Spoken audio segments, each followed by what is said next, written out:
বাংলাদেশের টেরিটরির বাইরে আমরা বাংলাদেশের কোনো আইন অ্যাজ ইট ইজ কোর্ট যেভাবে করতে চাইবে সেভাবে করতে পারবো না যতক্ষণ পর্যন্ত ওই যার বিরুদ্ধে এই নির্দেশনা আছে সেটা সে বা সেই সংগঠন বাংলাদেশের ভেতরে যদি না থাকে।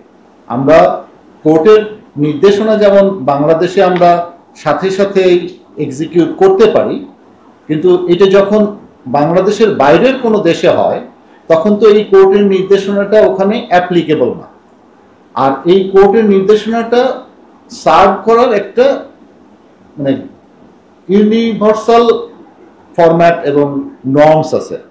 আমরা সেই ইউনিভার্সাল ফরম্যাট এবং নর্মস ফলো করেই এই কোর্টের ভার্ডিক্টটা আমরা ইমপ্লিমেন্ট করার চেষ্টা করব। কারণ বাংলাদেশের টেরিটরির বাইরে আমরা বাংলাদেশের কোনো আইন অ্যাজ ইট ইজ কোর্ট যেভাবে করতে চাইবে সেভাবে করতে পারবো না যতক্ষণ পর্যন্ত ওই যার বিরুদ্ধে এই নির্দেশনা আছে সেটা সে বা সেই সংগঠন বাংলাদেশের ভেতরে যদি না থাকে।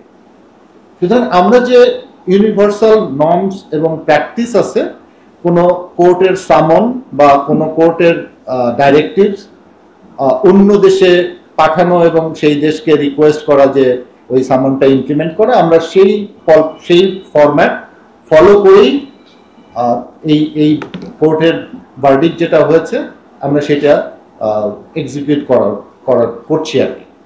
থেকে যারা আমাদের বিরুদ্ধচারণ করছে বা যারা বাংলাদেশের বিরুদ্ধে কোনো কিছু বলছে তাদের বিষয়ে আমাদের অবশ্যই আমরা ভারতীয়দের কাছে জেনারেলি বলছি যে আমাদের তো একটা মানে গুড নেইবারলি রিলেশনশিপের বিষয়ে চিন্তা করলেই আমরা বলতে পারি যে এগুলো তোমরা প্রশ্রয় দিও না।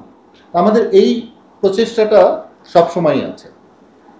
ফলে এটাকে কোনো একটা মানে আলাদা করে কোনো একটা কেস আমরা ওইভাবে ওদেরকে বলি না। আমরা ওদেরকে জেনারেলি বলি যে তোমরা এমন কাউকে তোমরা প্রশ্রয় দিও না বা আশ্রয় দিও না যে যারা আমাদের বাংলাদেশের স্বার্থ বিরোধী, বাংলাদেশের সরকার সম্বন্ধে বা বাংলাদেশ সম্বন্ধে অপপ্রচার বা বাংলাদেশের ক্ষতি করার চেষ্টা করে।